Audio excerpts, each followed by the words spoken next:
ഇത്രയും പോലെയും വീടുണ്ടാക്കുക എന്നുള്ളത് നമുക്കൊരു സ്വപ്നം തന്നെയായിരുന്നു. ഇപ്പോൾ പ്രവാസി എന്നുള്ള രീതിയിൽ നമുക്ക് വർഷത്തിലൊരു മാസം അത്ര ലീവ് മാത്രമേ ഉണ്ടാവുള്ളൂ. അപ്പോൾ അത് ഉണ്ടാക്കുക എന്നുള്ളത് ശരിക്കും നമുക്കൊരു ചലഞ്ചായിരുന്നു. ഷമീർക്കയും അനിതയും ആദ്യം നമ്മളെ കോൺടാക്ട് ചെയ്യുന്നത് അനിതയുടെ ഒരു ട്വിൻ സിസ്റ്റർ, അവരുടെ വർക്ക് നമ്മളാണ് ചെയ്തിരുന്നത്, ബാബുക്ക അജിത്ത. അവർ ത്രൂ ആണ് നമ്മളെ ആദ്യമായിട്ട് അവർ കോൺടാക്ട് ചെയ്യുന്നത്.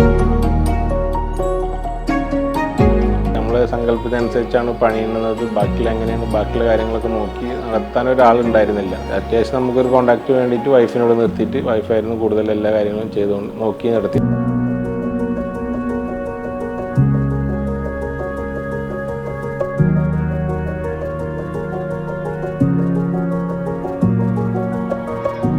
സ്വാഭാവികമായിട്ടും ഇവർ ഈ വീടിനോട് കാണിച്ച ഒരു ആത്മാർത്ഥത, ചിലപ്പോൾ നമ്മുടെ ലേബേഴ്സ് എത്തുന്നതിന് മുന്നേ 6 മണിക്കായാലും 7 മണിക്കായാലും ഇവിടെ വന്ന് ജസ്റ്റ് കാര്യങ്ങളൊക്കെ നോക്കി.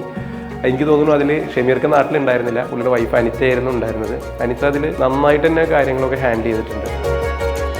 ഫസ്റ്റ് നമ്മൾ ഫൗണ്ടേഷൻ്റെ സമയത്ത് തന്നെ നമുക്ക് പല കാര്യങ്ങളോടും ഇവരുടെ വർക്ക് ഇഷ്ടമായത് കാരണമാണ് നമ്മളെല്ലാം ഇവരെ തന്നെ ഏൽപ്പിച്ചത്. ഇവർ ആദ്യം തന്നെ നമ്മളായിട്ട് ഓഫീസിൽ വന്ന് കണക്ട് ചെയ്തപ്പോൾ ഇവരുടേതായ കുറേ കൺസെപ്റ്റുകൾ ഇവർക്ക് ഉണ്ടായിരുന്നു. സിറ്റ് ഔട്ടിൻ്റെ ഷേപ്പ് ഒരു എൽ ഷേപ്പിൽ വേണമെന്നുണ്ടായിരുന്നു. അതായത് നമ്മൾ പണ്ടത്തെ വീടിന് ഒരു വരാന്ത പോലെ ഉണ്ടാവില്ലേ. പിന്നെ നമ്മൾക്ക് ആവശ്യം 4 ബെഡ്റൂം, 4 ബാത്റൂം, ഒരു ഡൈനിങ്, പിന്നെ ഫാമിലി ലിവിങ് വേണം.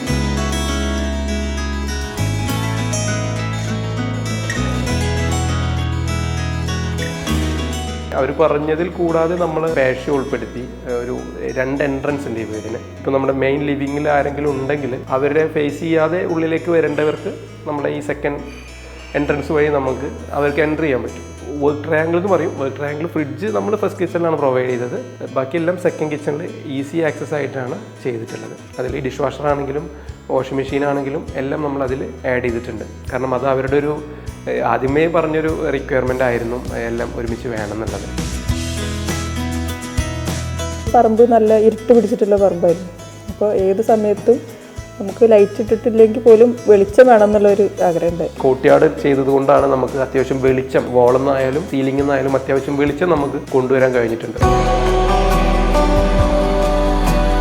പ്രയർ റൂം വേണമെന്ന് നമ്മൾ പറഞ്ഞിട്ടുണ്ടായിരുന്നു. എൻ്റെ അഭിപ്രായത്തിൽ ചെറുത് മതി, ഒരു നിസ്കരിക്കാനുള്ള സ്പേസ് മാത്രം മതി എന്നുള്ള ഇതായിരുന്നു. നോർമലി കണ്ടുവരുന്നതിനേക്കാളും സ്പേഷ്യസ് ആയിട്ടാണ് നമ്മുടെ ഈ പ്രയർ റൂം ഡിസൈൻ ചെയ്തത്.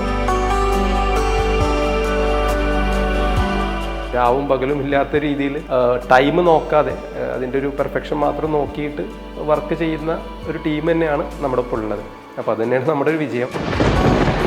നമ്മുടെ ഈ പ്ലോട്ട് നമ്മുടെ റോഡ് ലെവലിൽ നിന്നും ഒരു 3 ഫീറ്റ് 4 ഫീറ്റോളം ഡൗൺ ആയിരുന്നു ഉണ്ടായിരുന്നത്. അപ്പോൾ നമ്മൾ നോർമലി എല്ലാ വെള്ളവും, ഈ ഭാഗത്തുള്ള വെള്ളമൊക്കെ നമ്മുടെ ഈ ഒരു പ്ലോട്ടിലാണ് നിന്നിരുന്നത്. അപ്പോൾ നമ്മൾ എന്തായാലും ഫസ്റ്റ് തന്നെ പ്ലാൻ ചെയ്തു റോഡ് ലെവലിൽ നിന്ന് ഒരു 1 ഫീറ്റ് ഉയർത്തിട്ട് വേണം നമ്മുടെ ഫൗണ്ടേഷൻ വരിക എന്നുള്ളത് നമ്മൾ പ്ലാൻ ചെയ്തിരുന്നു. അപ്പോൾ നമ്മൾ കോളം ഫൂട്ടിംഗ് ആണ് ഇവിടെ സജസ്റ്റ് ചെയ്തത്. നമ്മൾ കോളം ഫൂട്ടിംഗ് ചെയ്തു.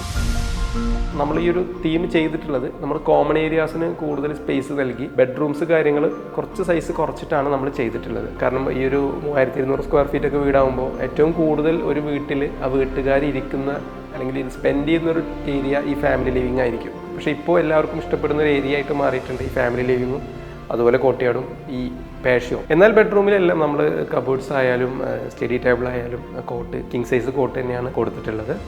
ഡ്രസ്സിങ് യൂണിറ്റ് ആയാലും ടോയ്ലറ്റൊക്കെ കുഴപ്പമില്ലാത്തൊരു സ്പേഷ്യസ് ആയിട്ട് തന്നെയാണ് നമ്മൾ ചെയ്തിട്ടുള്ളത്. നമ്മുടെ ഈ ഒരു ഡൈനിങ് സ്പേസ് ഹൈലൈറ്റ് ചെയ്തിരിക്കുന്നത് ഈ ഒരു സ്റ്റെയർ കേസ് തന്നെയാണ് കസ്റ്റമൈസ്ഡ്. നമ്മുടെ ഈ ഒരു തീമിനനുസരിച്ച് നമ്മൾ സെറ്റ് ചെയ്താണ്.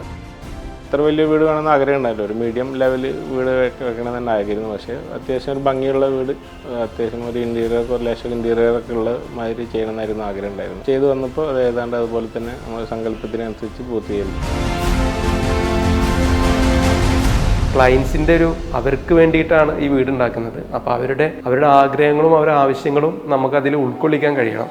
അത് എങ്ങനെ മനോഹരമായിട്ട് ചെയ്യാം എന്നുള്ളതാണ് ആസ് എ ഡിസൈനർ അല്ലെങ്കിൽ ഒരു എഞ്ചിനീയർ എന്നുള്ള രീതിയിൽ നമ്മൾ ചെയ്യുന്നത്. അതുകൊണ്ടാണ് അവർ നമ്മളെ ഏൽപ്പിക്കുന്നതെന്ന് വിശ്വസിക്കുന്ന ഒരാളാണ് ഞാൻ.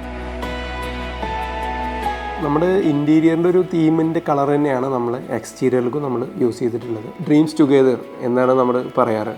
അപ്പോൾ എല്ലാവരും കൂടെ, ക്ലയൻറ്റും കോൺട്രാക്ടറും ഡിസൈനേഴ്സും എല്ലാവരും കൂടെ ചേർന്ന് നിന്നാലാണ് ഏതൊരു വീടും അതിൻ്റെ ഒരു പെർഫെക്ഷനിൽ നമുക്ക് ഹാൻഡ് ഓവർ ചെയ്യാൻ കഴിയുള്ളൂ.